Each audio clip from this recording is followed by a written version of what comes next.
नमस्कार बंधू भगिनींनो, रामकृष्ण बदने या यूट्यूब चॅनलवरती आपल्या सर्वांचं सर्वप्रथम मी मनपूर्वक स्वागत करतो। डॉक्टर सर्वपल्ली राधाकृष्णन यांचा आज जन्मदिवस 5 सप्टेंबर आणि त्यानिमित्ताने आपण संपूर्ण देशभर शिक्षक दिवस किंवा शिक्षक दिन मोठ्या उत्साहाने आणि तितक्या जबाबदारीने संपन्न करतो। आणि म्हणून सुरुवातीलाच देशाचे माजी राष्ट्रपती सर्वपल्ली डॉक्टर राधाकृष्णन यांच्या प्रतिमेला आणि विचारांना मी मनपूर्वक अभिवादन करतो। आणि त्यानंतर आपण शिक्षक दिनाच्या निमित्तानं या ठिकाणी आणि राधाकृष्णन यांच्या चरित्राच्या निमित्तानं काही चिंतन या व्हिडिओच्या माध्यमातून या ठिकाणी मांडणार आहोत। आम्हा घरी धन शब्दांची चरत्ने, शब्दची प्रयत्ने यत्न करू, शब्दची आमुच्या जीवीचे जीवन, शब्दे वाटू धन जन लोका।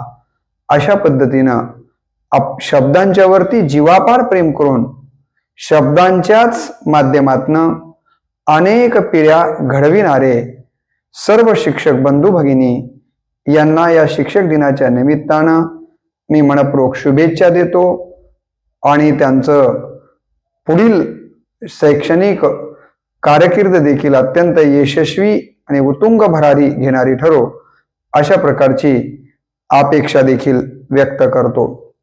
अविवेकाची काजळी फेडोनी विवेक दीप उजळी। अशा प्रकारचं काम जर या समाज व्यवस्थेमध्ये कोण करत असेल तर ते शिक्षक बंधू भगिनी करतात। आणि म्हणून या ठिकाणी त्या शिक्षकांच्या प्रती कृतज्ञता भाव व्यक्त करण्यासाठीच 5 सप्टेंबर हा दिवस दरवर्षी शिक्षक दिन म्हणून साजरा केला जातो। आपण ज्यांच्या जयंतीच्या निमित्तानं हा शिक्षक दिन साजरा करतो त्या डॉक्टर सर्वपल्ली राधाकृष्णन यांच्या चरित्राचा पहिल्यांदा थोडक्यात आढावा घेऊन नंतर शिक्षक दिनाच्या निमित्तानं आपण विचार करणार आहोत। एक साधा शिक्षक, परंतु आपल्या कार्यकर्तृत्वाने या देशाचे उपराष्ट्रपती नव्हे सर्वोच्च जे पद राष्ट्रपती पद आहे त्या पदापर्यंत जाऊन पोहोचतो। त्यांच्या या कार्यकर्तृत्वाचा गौरव म्हणून आणि शिक्षकां एक आपल्या मनात घेतला तर किती उंच पदापर्यंत पोहोचू शकतो याची प्रेरणा आपल्या सगळ्यांना मिळावी या सद्हेतूनेच हा दिवस शिक्षक दिन म्हणून या ठिकाणी साजरा केला जातो।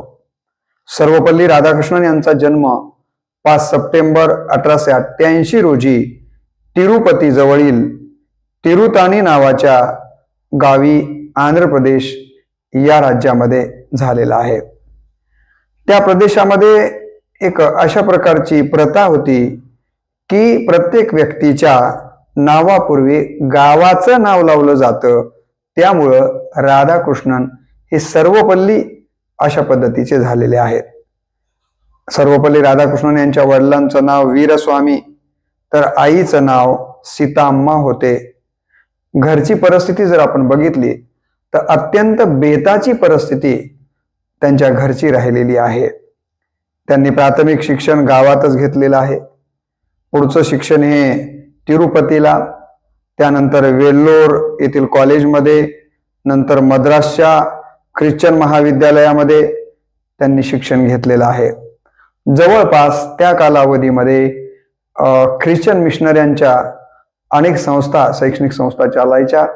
अशा ख्रिश्चन मिशनऱ्यांच्या सहवासात राहून जवळपास 12 वर्ष त्यांनी अध्यापनाचं कार्य केलेलं आपल्याला दिसून येतं। आणि म्हणून या मिशनऱ्यांच्या कार्याचा सेवाभावाचा प्रभाव राधाकृष्णनवरती झालेला आपल्याला दिसून येतो। परंतु या मिशनऱ्यांच्याकडनं आपल्या हिंदू धर्माबद्दल मात्र तुच्छतेची भावना बाळगली जात होती।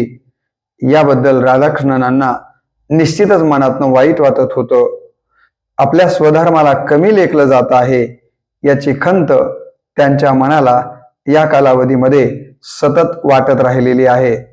आणि याच कालावधीमध्ये विवेकानंदांनी सर्वधर्म परिषद गाजवलेली होती आणि त्यांचा गवगवा सगळ्या जगभर झालेली ही कीर्ती राधाकृष्णांच्या कानावरती येते आणि राधाकृष्णांना अत्यंत आनंद होतो आणि ते ठरवतात की आपणही आपला जो स्वधर्म आहे, हिंदू धर्म आणि संस्कृती याचा तर्कशुद्ध अभ्यास करणं गरजेचं आहे आणि या धर्मातलं मोठेपण, या संस्कृतीतलं मोठेपण जगाच्या समोर मांडणं महत्वाचं आहे हा विचार करून या अर्थानं ते अभ्यासाला लागलेले आपल्याला दिसून येतात आणि त्यासाठी म्हणून मुद्दाम त्यांनी अभ्यासासाठी फिलॉसॉफी किंवा ज्याला आपण तत्वज्ञान असं म्हणतो हा विषय त्यांनी निवडलेला होता. त्यांच्या चरित्राचा धांडोळा घेतल्यानंतर एक गोष्ट लक्षात येते की त्यांनी प्रत्येक परीक्षेमध्ये प्रथम श्रेणी प्राप्त केलेली आहे. वयाच्या 20व्या वर्षी त्यांनी वेदांतातील नीतिशास्त्र या विषयावरती अत्यंत अभ्यासपूर्ण अशा प्रकारचा प्रबंध लिहिला आणि त्याच प्रबंधाचं प्रथम ग्रंथामध्ये रूपांतर झालेलं आहे. म्हणजे वयाच्या 20व्या वर्षी तत्वज्ञानातल्या अत्यंत गहन विषयावरती त्यांनी एक ग्रंथ वेदांतातील नीतिशास्त्र या विषयावरती साकारावा. यातच आपल्याला राधाकृष्ण यांच्या बुद्धिमत्तेचं या ठिकाणी चुणूक किंवा त्यांची किती या ठिकाणी बुद्धिमत्ता ही तीक्ष्ण स्वरूपाची होती ही गोष्ट लक्षात आल्याशिवाय राहत नाहीये. पुढे 1909 मध्ये त्यांचा मद्रासच्या प्रेसिडेन्सी कॉलेजमध्ये सहाय्यक प्राध्यापक या पदावरती निवड झालेली आहे. त्यांचा विवाह तसं तर पाहिलं तर वयाच्या 16व्या वर्षी झालेला आहे आणि पत्नीचं नाव शिवकमू अम्मा अशा पद्धतीचं आहे. शिवकमू अम्मा ह्या त्यांच्या पत्नीचं नाव आहे. त्यांनी गीतांजली नावाचा पुढे एक ग्रंथ लिहिलेला आपल्याला दिसून येतो. पुढे इंडियन फिलॉसॉफी या नावाच्या 2 खंडातील 1923ला अत्यंत महत्वपूर्ण ग्रंथ साकारलेला आहे. म्हणजे आपल्या लक्षात आलं असेल की आतापर्यंत मी सांगितल्याप्रमाणे 3 ग्रंथ त्यांचे प्रकाशित झालेले आहेत.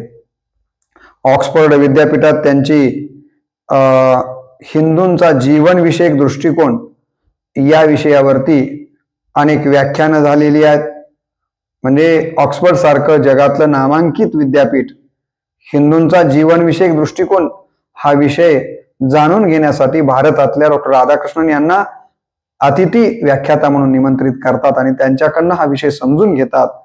यावरून राधाकृष्णांचा अभ्यास किती चिकित्सक होता आणि किती बारकाईनं त्यांनी भारतीय संस्कृती आणि हिंदू धर्माच्या बद्दलचा अभ्यास केलेला होता हे लक्षात आल्याशिवाय राहत नाही. इंग्लंडचे त्या काळचे पंतप्रधान अँथनी ईडन एका सभेत राधाकृष्णनांच्या किंवा सर्वपल्लींच्या भाषणानंतर बोलावयास उभे राहिले तेव्हा ते म्हणाले होते की डॉक्टर राधाकृष्णन यांच्या भाषणानंतर बोलताना नांगरलेल्या शेतातून ठेचाळत अडखळत कोसळत चालणाऱ्या बालकाप्रमाणे माझी गत झाली आहे. म्हणजे डॉक्टर राधाकृष्णनांचं वक्तृत्व आणि अभ्यास इतका दांडगा होता की त्यांच्या भाषणाच्या नंतर जर कोणी भाषणाला उभं राहिलं तर त्याची अवस्था कशी होत होती हे स्वतः इंग्लंडच्या पंतप्रधानांनी राधाकृष्णनांच्या भाषणाच्या नंतर बोलायला उभा टाकल्यानंतर मी यापूर्वी सांगितलेले उद्गार त्यांच्या संबंधाने काढलेले आहेत. 1931 ते 31ला ते आंध्रा विद्यापीठाचे कुलगुरू झालेले आहेत. 1939ला भारतातलं नामांकित विद्यापीठ बनारस विद्यापीठाचे ते पुन्हा कुलगुरू झालेले आहेत. परंतु एक गोष्ट आपण लक्षात घेतली पाहिजे, ते कुलगुरू जरी म्हणून विद्यापीठामध्ये कार्यरत असले तरी त्यांनी शिकवणे हा शिक्षकाचा जो गुणधर्म आहे म्हणजे प्राध्यापकाची जी शिकवण्याची भूमिका आहे ती मात्र सोडलेली नाही आहे. अनेक माणसं उच्च पदावरती गेल्यानंतर अध्यापनापासून दूर जात असताना आपण पाहतो, परंतु राधाकृष्णांनी मात्र शिकवणे हा जो शिक्षकाचा मुख्य धर्म आहे तो कुलगुरू झाल्याच्या नंतर देखील सोडलेला नाहीये आणि म्हणून तर आपल्या सर्व शिक्षक शिक्षिकांना त्यांच्याबद्दल विशेष आदर वाटतो. देशाला स्वातंत्र्य मिळाल्याच्या नंतर त्यांना सरकारकडनं रशियाचे राजदूत म्हणून नियुक्ती मिळालेली आहे. ते रशियामध्ये गेलेले आहेत.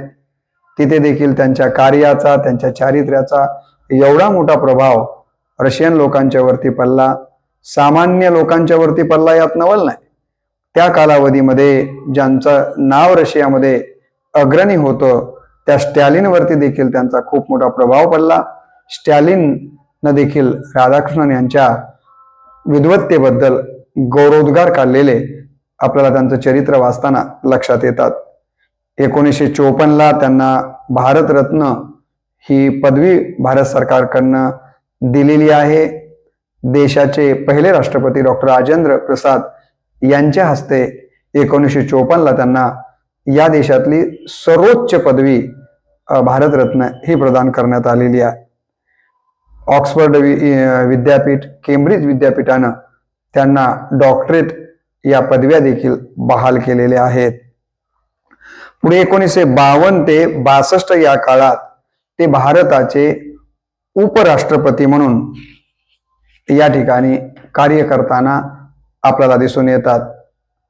तदनंतर ते 1962ला भारताचे राष्ट्रपती झालेले आहेत. तसं जर आपण पाहिलं तर भारताचे म्हणजे स्वातंत्र्याच्या नंतर पहिले उपराष्ट्रपती कोण असं जर आपल्याला कोणी विचारलं तर आपण सांगितलं पाहिजे की डॉक्टर राधाकृष्णन हे भारताचे पहिले उपराष्ट्रपती आणि भारताचे दुसरे राष्ट्रपती होते. ही नोंद आपण लक्षात घेतली पाहिजे. याच कालावधीमध्ये पुढे त्यांची पत्नी त्यांना सोडून हे जगाला सोडून आणि त्यांना सोडून गेलेली आहे. या घटनेचा राधाकृष्णन यांच्या मनावरती आणि भविष्यकालीन जीवनावरती मोठा परिणाम झालेला दिसून येतो. 1962 ते 67 या कालावधीमध्ये त्यांनी राष्ट्रपती म्हणून कार्य केलेलं आहे. 67 नंतर देखील त्यांनी पुढचे 5 वर्ष या देशाचं राष्ट्रपती पद स्वीकारावं अशा प्रकारची त्यांना विनंती करण्यात आली होती. तरी परंतु त्यांनी नम्रपणे सांगितलं की आता यापुढे मी राष्ट्रपती होऊ इच्छित नाहीये. म्हणजे ही त्यागवृत्ती राधाकृष्णन यांच्याकडं आपल्याला पाहायला मिळतो. आज पदासाठी माणसं कुठल्या थराला जात आहेत हे आपण पाहतोय, परंतु शिक्षकाचं आचरण हे इतकं आदर्श असतं आणि राधाकृष्णन हे शिक्षक होते आणि म्हणून त्यांनी राष्ट्रपती म्हणून 67च्या नंतर त्यांना विनंती केली गेली असताना देखील ती त्यांनी स्वीकारलेली नाही आहे आणि पदापासून अलिप्त राहण्यातच आनंद मानलेला आहे. मद्रास येथील गिरिजा या त्याच्या निवासस्थानी त्यांनी 17 एप्रिल 1975ला या जगाचा निरोप घेतलेला आहे. त्यांनी यापूर्वी सांगितलेले 3 ग्रंथ तर आपण ऐकलेच. त्याशिवाय भगवद्गीता, ब्रह्मसूत्रे, उपनिषदे, धम्मपद व अन्य अनेक ग्रंथ आपल्या जीवनामध्ये या ठिकाणी लेखन केलेले आहेत. राधाकृष्ण हे त्यांचं नाव खरं तर त्यांच्या आई वडिलांनी किती सार्थ पद्धतीनं ठेवलेलं आहे हे आपल्या लक्षात येतं. राधा आपल्या भारतीय संस्कृतीमध्ये उत्कट भक्तीचा आविष्कार मानली जाते, तर कृष्ण हे मूर्तिमंत तत्वज्ञान व एक शुद्ध प्रेम रूप मानलं जातं, तर दुसरं ज्ञानरूप मानलं जातं. तर अशा पद्धतीनं उत्कट भक्तीचा आविष्कार आणि मूर्तिमंत तत्वज्ञान या दोन्हींचा संगम त्यांच्या राधाकृष्ण या नावामधूनच आपल्याला पाहायला मिळतो. ते राष्ट्रपती असताना 1962ला आपल्या देशावरती चीननं आक्रमण केलं. ते राष्ट्रपती असताना 1965ला पाकिस्ताननं आपल्या देशावरती आक्रमण केलं. परंतु या कालावधीमध्ये मला असं वाटतं की पंडित जवाहरलाल नेहरू गेलेले आहेत हे जग सोडून, लालबहादूर शास्त्री देखील गेलेले आहेत. परंतु अशा या संकटांमुळे देखील राधाकृष्णन डगमगले नाही आहेत. त्यांनी भारतीय लोकांना अशा संकटाच्या काळात देखील धैर्य दाखवण्यासाठी अत्यंत या ठिकाणी कणखरपणे आपला कारभार सांभाळलेला दिसून येतो. त्यांच्या जीवनात तसे चरित्रामध्ये खूप प्रसंग आहेत. त्यांच्या जीवनातला एक प्रसंग सांगितला जातो की ते ज्या ठिकाणी काम करत होते तिथून त्यांची बदली झाली आणि बदली झाल्याच्या नंतर तिथल्या विद्यार्थ्यांना कळालं की आपले गुरुजी बदलून जाणार आहेत. तेव्हा विद्यार्थ्यांनी काय केलं म्हणत, एक रथ तयार केला आणि त्या रथावरती गुरुजीला बसवलेला आहे आणि त्या रथाचे घोडे म्हणून हा रथ स्वतः विद्यार्थ्यांनी ओढत आणलेला त्यांच्या चरित्रामध्ये वाचायला मिळतो. म्हणजे आपल्या गुरुवर विद्यार्थ्यांचं राधाकृष्णांच्यावरती किती प्रेम होतं आणि राधाकृष्णांनी देखील विद्यार्थ्यांना किती प्रेम दिलं असेल की जे विद्यार्थी आपल्या गुरुजींच्यासाठी रथाचे घोडे होऊन रथ ओढायला तयार होतात. असे कितीतरी प्रसंग आपल्याला राधाकृष्णन यांच्या जीवन चरित्रातले पाहायला मिळतात. अत्यंत संवेदनशील मनाचे, भारतीय संस्कृतीचा सांगोपांग अभ्यास असणारे आणि उत्कृष्ट वक्ते, इंग्रजीवरती मोठं प्रभुत्व असणारं व्यक्तिमत्व म्हणून आपल्याला राधाकृष्णन यांचा उल्लेख करावा लागतो. अशा या उत्तुंग व्यक्तिमत्व असणाऱ्या राधाकृष्णांचा जन्मदिवसच आपण शिक्षक म्हणून दरवर्षी, शिक्षक दिन म्हणून दरवर्षी साजरा करत असतो. या ठिकाणी शिक्षकाच्या संबंधाने विचार करत असताना आपल्या भारतीय संस्कृतीमध्ये विद्येची देवता म्हणून सरस्वती मानली गेलेली, अलीकडच्या काळात आपण क्रांतीज्योती सावित्रीबाईंचा उल्लेख या संबंधाने केला जातो. आणि सरस्वतीच्या हातामध्ये जर आपण बघितलं तर वीणा आहे. त्या वीण्याला 4 तारा आहेत. या 4 तारा म्हणजे कशाचं प्रतीक आहे, तर मी नेहमी सांगतो की सरस्वतीच्या हातातल्या वीण्याला ज्या 4 तारा आहेत त्या 4 जणांचं प्रतिनिधित्व करतात. पहिली तार ही विद्यार्थी आहे, दुसरी तार ही पालक आहे, तिसरी तार ही शिक्षक आहे आणि चौथी तार ही चालक आहे. म्हणजे विद्यार्थी, पालक, शिक्षक आणि चालक हे 4 जण एकत्र येऊन एका संगनमतानं काम केल्याशिवाय मला असं वाटतं की शाळेचा किंवा शैक्षणिक क्षेत्रातलं जो विकास अपेक्षित आहे, विकासाचं संगीत खऱ्या अर्थानं ऐकायला मिळणार नाहीये. ज्याप्रमाणे वीण्याच्या 4 तारांचा स्वर सारखा असेल तरच वीण्यातनं सुंदर असं संगीत ऐकायला मिळतं, तसं शैक्षणिक या 4 तारा एकत्र आल्याशिवाय परिवर्तनाचं किंवा जीवन खऱ्या अर्थानं जगण्याचं संगीत आपल्याला ऐकायला मिळत नाहीये. आणि म्हणून या 4ही तारा अत्यंत महत्वाच्या आहेत. त्यापैकी शिक्षक दिनाच्या निमित्तानं आपल्याला ही जी तिसरी तार शिक्षक नावाची आहे त्याच्याबद्दलचा विचार इथं करायचा आहे. यापूर्वी रामकृष्ण बदने या युट्यूब चॅनलवरती मी गुरुपौर्णिमेचे 2 व्हिडिओ टाकलेले आहेत आणि त्यामध्ये गुरुबद्दल सविस्तर बोललेलो आहे. गुरु शिष्य ही संकल्पना भारतीय संस्कृतीमध्ये अध्यात्माच्या क्षेत्रामध्ये मानली गेलेली आहे. तर शैक्षणिक क्षेत्रामध्ये शिक्षकाची आणि विद्यार्थ्याची संकल्पना मानली गेलेली आहे. आणि म्हणून इथं मी गुरु परंपरा, दशरथ, वशिष्ठ या सगळ्या न सांगता आधुनिक काळातल्या गुरुजी आणि विद्यार्थी या संबंधानेच आपण या ठिकाणी विचार करणार आहोत. गुरुजींना शिक्षकलाच गुरुजी म्हटलं जातं, त्याला इंग्रजीमध्ये टीचर म्हटलं जातं, अध्यापक म्हटलं जातं, मास्तर म्हटलं जातं, सर म्हटलं जातं. असे विविध नामाभिधान शिक्षक यांच्यासाठी आलेले आहेत. त्यांनाच रातराणीचा ड्रायव्हरही म्हटलं गेलेलं आहे. असं सांगितलं जातं की शिक्षकाचं काम हे रातराणीच्या ड्रायव्हर सारखं आहे.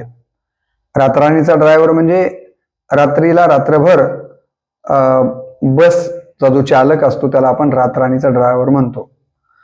आपल्याला माहिती आहे की त्या गाडीमध्ये 30-40 प्रवासी बसलेले असतात. रात्री 8 वाजता समजा बस निघाली नांदेडवरून, तर 9-10 वाजेपर्यंत त्या बसमधली बाकीची पाठीमागे बसलेली सगळीच लोक झोपतात.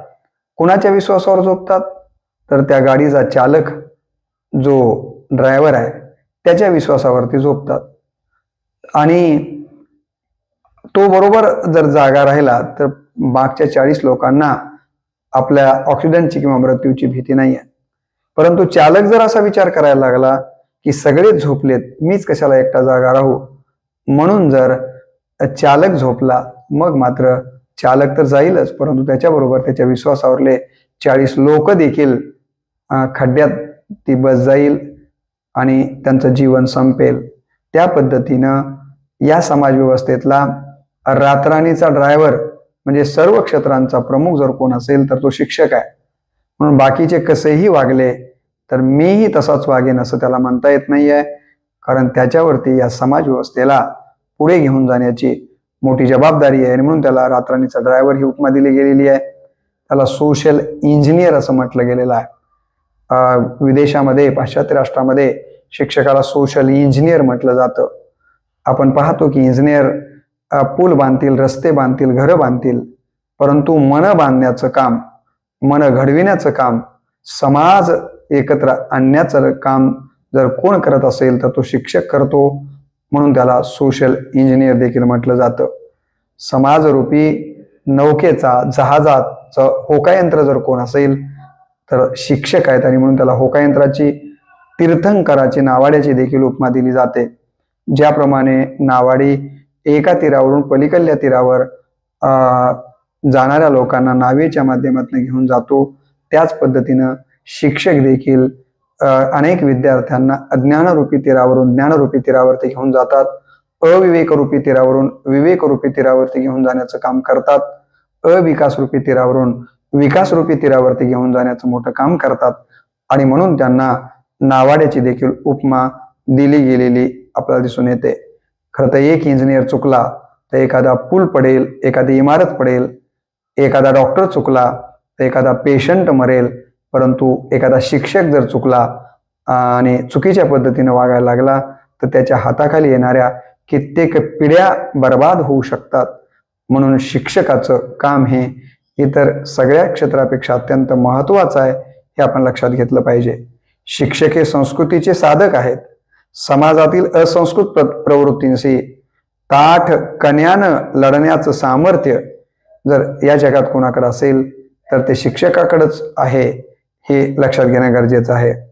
उद्याचा भारत हा खऱ्या अर्थानं जर कुठं घडत असेल तो शाळेच्या 4 भिंतीच्या आत घडत असतो. आणि हा भारत घडवण्याचं काम विद्यार्थ्यांच्या रूपानं जर कोण करत असेल तर ते शिक्षकच करतात. आणि म्हणून देशाला घडवण्याचं किंवा बिघडविण्याचं काम खऱ्या अर्थानं जर शिक्षकांना मनावर घेतलं तर देशाला घडवण्याचं काम बी ते करू शकतात आणि देशाला बिघडविण्याचंही काम करू शकतात. परंतु आपण पाहतो की आजपर्यंत शिक्षकांनी देशाला घडवण्याचंच काम केलेलं आहे. 5 सप्टेंबर रोजी भारतीय संस्कृतीचे भाष्यकार जे गुरुजी आहेत, शिक्षक आहेत, त्यांचा यथोचित गौरव आपल्याकडं नेहमीच केला जाताना आपण पाहतो. माणसा माणसातील मांगल्य जागविणारे जर या जगात कोण असतील तर ते शिक्षकच आहे. माणसा माणसातील मांगल्य जागवण्याचं काम या जगात जर कोण करत असतील तर ते शिक्षकच करतात. शिक्षक हे संस्कृती संवर्धनाचे साधन आहेत, तर शिक्षक हे संस्कृतीचे साधक आहेत. पुन्हा एकदा सांगतो, शिक्षण हे संस्कृती संवर्धनाचं साधन आहे, तर शिक्षक हे संस्कृतीचे साधक आहेत. या दृष्टीने देखील आपण शिक्षकांच्याकडे पाहिलं पाहिजे. खरे तर समाजाचा विकास सत्तेनं होत नाही, यंत्रानं होत नाही, तर तो आदर्श शिक्षकांच्यामुळेच होतो. आज समाजामध्ये दुर्गुणांची श्रीमंती वाढते आहे. समाज आणि संस्कृतीला वैभव प्राप्त करून देणारे गुण मोडीत निघाले आहेत. अशा वेळी ध्येयाची जपणूक करणे, निष्ठेने एखाद्या कार्याला वाहून घेणे दुर्मिळ आणि कठीण होत चाललेलं आहे. अशा काळामध्ये आपला दिवा वादळात देखील जपून ठेवून समाजाला सुशिक्षित व सुसंस्कृत करणारा शिक्षक हाच खरा आधार वाटतो, दिलासा वाटतो. ही गोष्ट आपण लक्षात घेतली पाहिजे. चांगल्या शिक्षकांचा सन्मान हा संस्कृतीचा व ज्ञानाचा सन्मान आहे. सुभाषचंद्र बोस यांनी 10वीच्या तोंडी परीक्षेमध्ये त्यांना जो प्रश्न विचारला होता तर त्या प्रश्नाला काय उत्तर दिलं होतं आणि तो प्रश्न कसा होता बघा. त्यांना हा प्रश्न 10वीला सुभाषचंद्र बोस यांना विचारला होता की what is the difference between the station master and the school master. What is the difference between the station master and the school master. तेव्हा त्यांनी उत्तर दिलं होतं, the station master mind strains. The station master mind strains and the school master trains minds. एक आगगाडी हाताळतो एक आगगाड्या हाताळतो तर दुसरा मन घडवतो. आणि म्हणून आगगाड्या हाताळण्यापेक्षा मन घडवणारा शिक्षक हा श्रेष्ठ आहे, असं उत्तर 10वीला असतानाच सुभाषचंद्र बोस यांनी दिलेलं होतं. टागोरांचं उदाहरण देखील शिक्षकांच्या बद्दलचं अत्यंत बोलकं आहे की कामावरती किती निष्ठा शिक्षकांची असते याचे ज्वलंत उदाहरण आहे. टागोरांनी 9 वर्षाच्या आपल्या नातीला पत्र लिहिलं होतं आणि त्यात ते म्हणाले होते, बेटा मी लहानसं पत्र लिहिलं म्हणून रागावू नकोस, कारण मी ऑफ पिरियड मध्ये पत्र लिहितो आहे. यानंतर मला पहिल्या वर्गावर शिकवायला जायचं आहे, त्या वर्गावर शिकवण्याची मला तयारी करायची आहे. म्हणजे पहिल्या वर्गाला देखील हाडाचा शिक्षक हा शिकवण्या जाण्यासाठी पूर्वी तयारी करतो. स्वतः टागोरांसारखा नोबेल पुरस्कार प्राप्त असणारा शिक्षक देखील आपल्या कामाशी इतका निष्ठावान राहिला ही उंची या क्षेत्राला लाभलेली आहे. महात्मा गांधी म्हणतात, शिक्षक हा विद्यार्थ्याच्या जीवनात प्रेरणा देणारा प्रेरक बनला पाहिजे. शिक्षक आणि त्याचं जीवन हेच विद्यार्थ्याचं खरं क्रमिक पुस्तक असतं. शिक्षक हा पाठ्यपुस्तकाचा नसावा. अत्यंत महत्वाचा विषय शिक्षकाच्या बद्दल सांगितला गेलेला आहे. शिक्षक हा पाठ्यपुस्तकाचा नसावा, तो एखाद्या विशिष्ट विषयाचाही नसावा, तर तो विद्यार्थ्यांचा असावा. शिक्षक हा पाठ्यपुस्तकाचा नसावा, विशिष्ट विषयाचा नसावा, तर तो विद्यार्थ्यांचा असावा. शिक्षकाची एक मोठी परंपरा आपल्याकडे राहिलेली आहे. मग ते शिक्षकांपासून प्राध्यापक हे सगळे शिक्षकच या श्रेणीमध्ये येतात. त्यामध्ये प्राध्यापक नासी फडके, श्री ममाटे, पु. सहस्त्रबुद्धे, प्राध्यापक गप्र प्रधान, प्राध्यापक मधु दंडवते, प्राचार्य शिवाजीराव भोसले असे कितीतरी नावं आपल्याला या ठिकाणी सांगता येण्यासारखी आहेत. जो आपल्या अभ्यास विषयामध्ये रमतो व आपले ज्ञान विद्यार्थ्यांना देण्यात धन्यता मानतो तो खरा शिक्षक. या शिक्षक आपले विद्यार्थी आपल्यापेक्षा मोठे व्हावेत असं ज्याला वाटतं तो खरा आदर्श शिक्षक. आई बाळासाठी नानाविध रुचकर पदार्थ आनंदाने व उत्सवाने करते. बाळ खाताना दिसलं की तिला समाधान वाटतं. खरा शिक्षक मुलांच्या ओढीनं अखंड विद्यार्जन करत असतो व आवडीने ज्ञानदान करतो. त्याच्या तासाला काळ वेळाचं भान राहत नाही. देहभान हरपून जीवाचे कान करून त्याचं बोलणं ऐकावं असं वाटतं. फळ्यावर उमटणारी त्याची अक्षरे मंत्रासमान वाटतात असं त्यांच्याबद्दल सांगितलं गेलेलं आहे. शिक्षकांनी मुले, अभ्यास व चारित्र्य हीच रक्षणीय मूल्य मानावीत. काय म्हटलंय? शिक्षकांनी मुले, अभ्यास व चारित्र्य हीच रक्षणीय मूल्य मानावीत. तल्लीनतेने घेतलेला प्रत्येक तास ही एक शिक्षकाच्यासाठी मैफिल व्हावी. आपल्याकडे डॉक्टर राधाकृष्णन, रवींद्रनाथ टागोर, साने गुरुजी यांच्यासारखे प्रयोग शरण व संस्कारभूषण लोक शिक्षक होऊन गेलेले आहेत. अशी मोठी परंपरा शिक्षकांची आपल्याला लाभलेली आहे. असं सांगितलं जातं की शिक्षणात राम आल्याशिवाय देशाचं रामायण घडणार नाही. त्यासाठी संस्कारांना मान मिळावा, शिक्षकांचा सन्मान व्हावा, झोपडीत राहणाऱ्या व्यासापुढे जगानं नतमस्तक व्हावं, सत्तेची वस्त्रे अंतरावर ठेवून श्रीकृष्णानं सांदीपानीच्या दारी जावं. स्वामी विवेकानंद म्हणाले होते, प्रगत राष्ट्राचा कायापालट केवळ शिक्षणामुळे झाला आहे. शिक्षण हा संजीवक मंत्र आहे, सगळ्या जगाने तो जपावा असा आहे. आणि म्हणून संतांनी देखील संतांच्यासाठी उपमा देत असताना शिक्षकाची दिलेली आहे.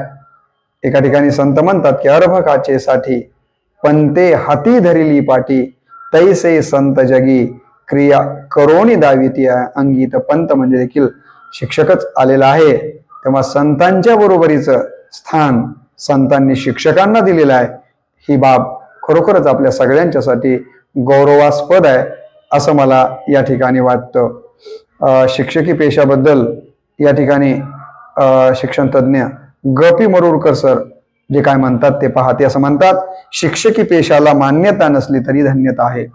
शिक्षकी पेशाला मान्यता नसली तरी धन्यता आहे. लक्ष्मीची कृपा नसली तरी सरस्वतीचा वरदहस्त आहे.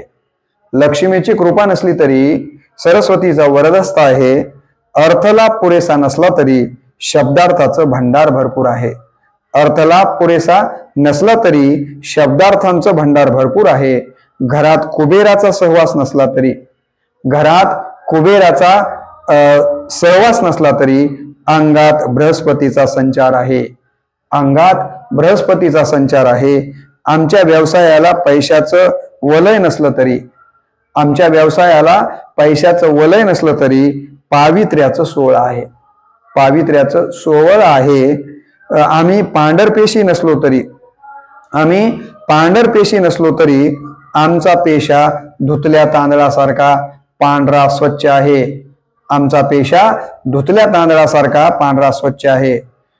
समाज आमच्याकडं उपेक्षेनं पाहत असला तरी समाजाला आमच्याकडून फार मोठी अपेक्षा आहे. लोकात आमची कुचेष्टा होत असली तरी समाजात आम्हाला प्रतिष्ठा आहे. चित्रपट तमाशातून आमची थट्टा होत असली तरी थट्टा नसून आमच्या गालाला लावलेली ती तीट आहे.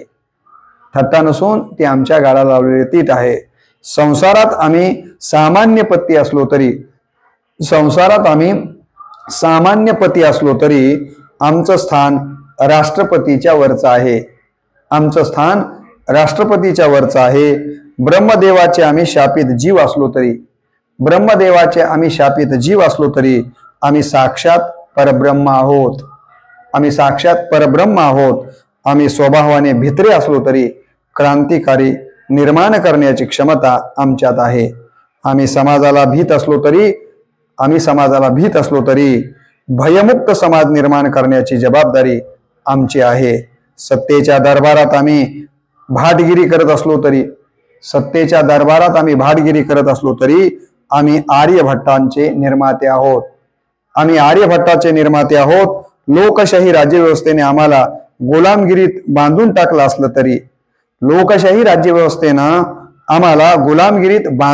असलं तरी ती गुलामगिरी नसून सामाजिक बांधिलकी आहे. कुटुंब कल्याण, अल्प बचत, सेन्सेस, निवडणुका इत्यादी कामांच्या ओझ्याखाली आमचा जीव दडपला जात असला तरी जिवंत शिल्प घडविणारे आम्ही राष्ट्राचे शिल्पकार आहोत. महिन्याच्या शेवटी पगाराची चातकाप्रमाणे वाट पाहत हैराण होत असलो तरी तृषार्थानं तृप्त करणारे आम्ही अमृत कुंभ आहोत. आमचा स्वाभिमान ठिकठिकाणी मारला जात असला तरी राज्यकर्त्यांना आमच्याबद्दल अभिमान आहे. आमच्यासाठी वर्तमान काळ हा जळता जाळ असला तरी आमचा भविष्यकाळ मात्र उज्ज्वल आहे. शिक्षकी पेशा ही पूजा आहे. पूजा भक्तीतून निर्माण होते. भक्तीत शक्ती आहे. म्हणून शिक्षक हे शक्ती केंद्रे आहेत. ही शक्ती केंद्रे बंद पडून वा पाडून चालणार नाही. या शक्ती केंद्रातील ऊर्जा विद्यार्थ्यांना सतत मिळाली पाहिजे आणि त्यासाठी अशा पद्धतीचे गुणगौरव आणि शिक्षकांच्या प्रतीचा आदरभाव समाजामध्ये असला पाहिजे. अशा पद्धतीचा विचार या ठिकाणी ते व्यक्त करताना आपल्याला दिसून येतात. शिक्षक जर उत्कृष्ट बनायचं असेल तर त्याच्या अंगी कोणते गुण असावेत हे देखील आज आपण शिक्षक दिनाच्या निमित्तानं थोडंसं पाहिलं पाहिजे. शिक्षक कसा असावा याबद्दलचं चिंतन करताना असं सांगितलं गेलेलं आहे की शिक्षक हा लोकशाही वृत्तीचा असावा. शिक्षकाकडे पहिला गुण कोणता असला पाहिजे तर तो लोकशाही वृत्तीचा असावा. शिक्षकाकडे दुसरा गुण जिज्ञासू आणि शोधक असावा. शिक्षकाकडे तिसरा गुण विद्यार्थ्यांसाठी प्रेरणादायी असावा. चौथा गुण सांगितला गेलेला अद्ययावत माहितीचा परिपूर्ण खजाना त्याच्याकडे असावा. विद्यार्थ्यांची निरीक्षण आणि चांगला मार्गदर्शक असावा. विद्यार्थ्याचं चांगलं निरीक्षणही करता आलं पाहिजे आणि विद्यार्थ्यांना त्यांना मार्गदर्शनही करता आलं पाहिजे. माहिती आणि तंत्रज्ञानाचं ज्ञान असणारा असावा. विद्यार्थी स्वयं अध्ययनास प्रेरणा देणारा असावा. सृजनशील नवोपक्रमशील असावा. संशोधक वृत्तीचा असावा. ज्ञान विज्ञानाचा चाहता असावा. विविध अध्यापन पद्धतींचा ज्ञाता असावा.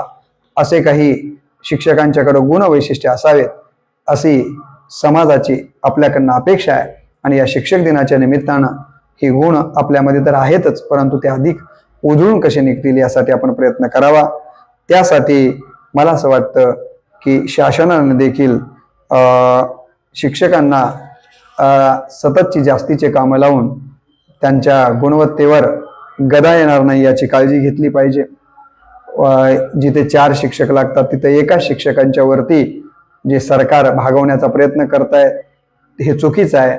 ज्ञानदानाच्या क्षेत्रामध्ये शिक्षकांची मोठी संख्या आज समाज व्यवस्थेमध्ये कमी दिसते आहे. तर ही शिक्षकांची संख्या वाढवण्यासाठी प्राथमिक शिक्षकांच्या पासनं ते प्राध्यापकांच्या पर्यंतचे शिक्षकांची भरती मोठ्या प्रमाणावर केली पाहिजे. शिक्षण व्यवस्थेमध्ये आलेली जी चातुर्ण्य व्यवस्था आहे की काही पूर्णवेळ शिक्षक, काही अर्धवेळ शिक्षक, काही ठराविक या ठिकाणी मानधनावरचे शिक्षक, काही एकदम विनानुदानिक अशा प्रकारचे शिक्षक, शिक्षण सेवक, अशा प्रकारच्या ज्या काही घड्याळी तासिकेवरले शिक्षक, या ज्या काही कुणाच्या डोक्यातून आलेल्या सुपी कल्पना आहेत मला माहिती नाही, परंतु त्यामुळं जे ज्ञानदानाच्या वरती विपरीत परिणाम होतो आहे आणि एका अर्थाने शिक्षकाच्या या पवित्र व्यवसायाकडे म्हणा किंवा वृत्ताकडे आपण जे चुकीच्या पद्धतीने पाहतो आहोत तर ते कमी केलं पाहिजे. शिक्षण क्षेत्रावरती जास्तीत जास्त सरकारनं खर्च करण्याची मानसिकता ठेवली पाहिजे आणि शिक्षण क्षेत्रामध्ये राजकीय हस्तक्षेप अधिकचा नसला पाहिजे. असं जर झालं तर निश्चितपणे आजही आपण पाहतो की भारतीय शिक्षण पद्धतीमध्ये खूप गुणवंत विद्यार्थी घडतात. आज जगातल्या प्रगत राष्ट्रांच्या अर्थव्यवस्थेला उभारी देण्याचं काम या देशातले अनेक इंजिनियर, अनेक डॉक्टर, अनेक लोक तिथे जाऊन करताना दिसत आहेत. अशी आपल्याकडची उत्कृष्ट अशी शिक्षण पद्धती जगभर महत्वाची मानली गेलेली आहे.